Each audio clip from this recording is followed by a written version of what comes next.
Know ye not that your body is the temple of God? I shared a story with us at membership class. I want to show another dimension. Sharon, in Daniel 5, a king was having a feast. So they had taken cups from Israel, from the temple, from the temple, and they had put them somewhere in Babylon. So the king decided to have a feast to celebrate. He had alcohol. The Bible says they were drinking, doing all sorts. And then when the party got to a level, the guy felt like, I need to do more. I need to show them how glorious I am. He now remembered that, we have some gold cups that were consecrated unto God. Those gold cups, can you bring them? Let's use them to serve drinks.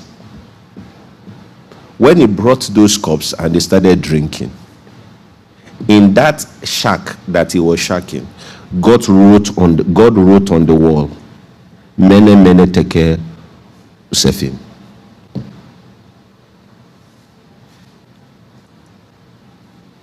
When they were doing all their stuff, God didn't have a problem with it. But when he took that cup, God said, you can't do this and live. You have been weak, you have been found wanting, you're going to die this night. The kingdom has been taken away from you. God was angry because somebody misused his cup. How much more his body? Just think about that. That God told somebody, you're dying this night. And this kingdom has been taken away from you. You can't do this and live. For cup.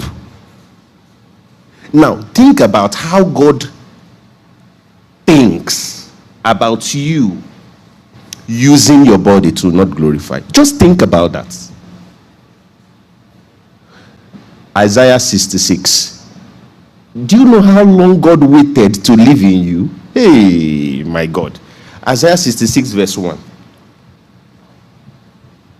The first thing is consciousness. Thus saith the Lord, heaven is my throne. Are you seeing this? So heaven is a throne. What's a throne? A seat where judgment comes from. God doesn't live in heaven. God administers from heaven. So just the way I'm sitting on this chair, it's a throne. Okay, let me make it simple. If you are not a king and you sit on a king's throne, is it a throne? Okay, let me ask another one like this. If you are not a king and you wear a king's crown, is it a crown? It's a cap.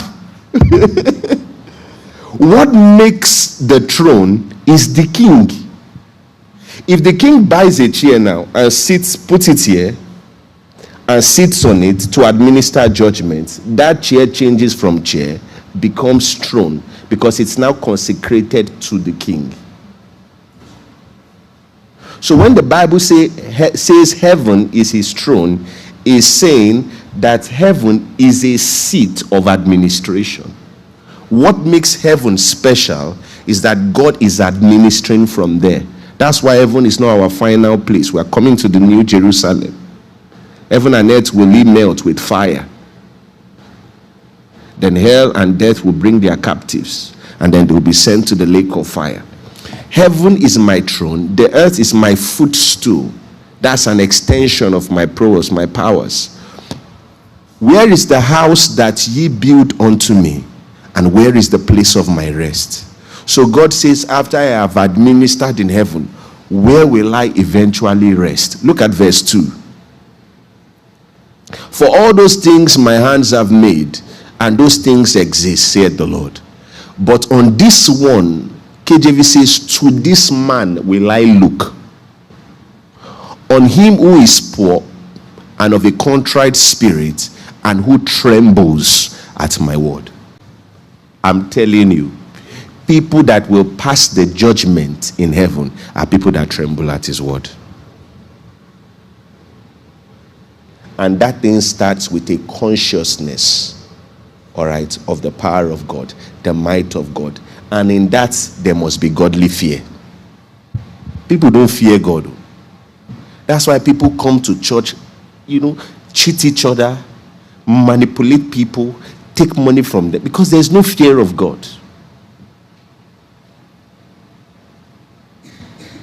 Think about this.